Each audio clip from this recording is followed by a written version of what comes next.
Every year, hundreds of people enjoy the beauty of nature in one of Iowa's largest state parks, Lacey Sequioa.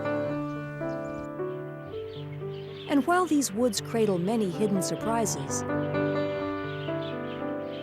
the park's biggest secret is probably the story behind its namesake, Major John Fletcher Lacey. A modest plaque on a boulder calls him an eminent lawyer, statesman, soldier, and citizen, which still doesn't shed much light on this man's legacy, especially considering that in his day, Lacey was known far and wide as the father of the American conservation movement. Well, as I became aware of John F. Lacey, a person that had accomplished so many things in conservation and for the country in terms of developing a conservation ethic, national parks, national forests, wildlife, all across the board in this realm. It just amazed me that he was largely forgotten in history, not only in his home state but in his hometown, and it just seems like we're doing him a great disservice by ignoring his accomplishments.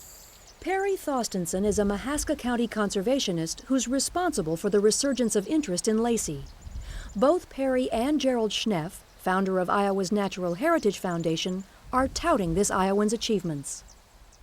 You know, surprised that he got as much accomplished as he did before the turn of the century, but he must have been pretty influential, must have been a good spokesman, and must have commanded a fair amount of respect. Lacey was born in 1841 in what is now called West Virginia. At age 14, he moved to Oskaloosa, Iowa with his family, walking across miles of unplowed prairie, an experience that rooted his interest in wild lands. At age 20, he enlisted to fight in the Civil War, was taken prisoner, and after his release, re-enlisted. In his off hours, he read law by firelight. After the war, he returned to Oskaloosa, married, and became a lawyer for the railroad industry. This gave Lacey the opportunity to travel widely. He loved the wilderness and fell in love with Yellowstone and the West. His passion for preservation led him to run for Congress, and in 1889, he was elected. It was here in Washington, D.C., that he would begin his most notable work, protecting America's wilderness as head of the Public Lands Committee. He was way ahead of his time that other people, John Muir and Gifford Pinchot, they're certainly that have greater reputation or renown, but the guy that was in the trenches was John F. Lacey. John F. Lacey did all the work and Roosevelt got all the credit. One of Lacey's first major successes involved Yellowstone. While the park had already been established, there was no law made for its protection. So he pushed for a national park service. It was he that wrote the first management plans and passed the first management legislation for Yellowstone. And subsequently then he was involved in Yosemite and Sequioa National Park.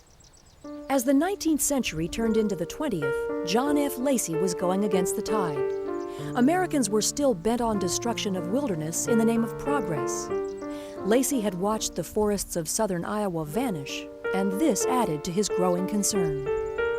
He saw a lot of destruction going on, so he thought, if it's happening here, I see it happening across the nation. So we better act rather quickly to protect those big reserves. Lacey found success in many areas, preserving forests, prairies, and even the very last herd of wild buffalo.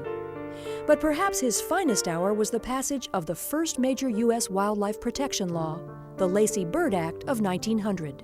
Well, they were shooting passenger pigeons to extinction. They were shooting ducks out of northern Iowa and bringing trainloads of ducks in barrels down here to ship to the markets in Chicago. Lacey positioned himself as the man who spoke for the birds and took his message everywhere, even facing off against fashions of the times. One of his most notable speeches, given to a ladies' group in Waterloo, Iowa, must have ruffled more than a few feathers. As he looked out across this sea of women in hats with all these feathered plumes in, and most of that plumage that he was looking at came from endangered and rare birds, he made the comment to him, He said, "We now have a crownless queen, a thornless cactus, a seedless apple. Can we not have a featherless hat?" And I often wondered when he said that whether he got applauded or run out of the place. The Lacey Act prevented interstate shipment of migratory birds. It was one of the very first wildlife control laws in the U.S., and it worked. And it's still used today, still in existence. So there's not many things that you can say that about that have lasted over 100 years. While his major accomplishments had to do with animals and natural lands, Lacey was also an advocate of working-class people, passing laws protecting railroad employees and coal miners. And he also reached out to the most overlooked group of post-Civil War times. He established the Antiquities Act, which protected American Indian ruins, and was also very interested and concerned about the affairs and well-being of American Indians, which at that time was also quite unusual. So with all his accomplishments, the mystery remains how Lacey's story became lost to history. Although he was soundly defeated in 1906 because of his stand-pat Republican views on international trade tariffs, Lacey remained popular. He declined a federal position offered to him by Teddy Roosevelt, instead opting to return to his law practice in Iowa.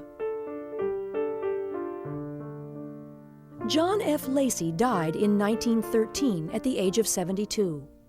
A few years later, an Iowa conservation group published a memorial volume that contains much of what we know about Lacey. Some of his writings have also been collected by the State Historical Society in Des Moines. These are but few reminders of a man who was thought to have done more to protect wildlife and to stimulate forestry than any other man in our national life. Perhaps Lacey's modest gravestone in the Oskaloosa Cemetery provides the most important clue as to why Lacey's accomplishments are buried so deep in Iowa's history. I do believe he's fairly modest. Just by what he's written and what I've read about him, I think he had a greater cause in mind than his own self-aggrandizement.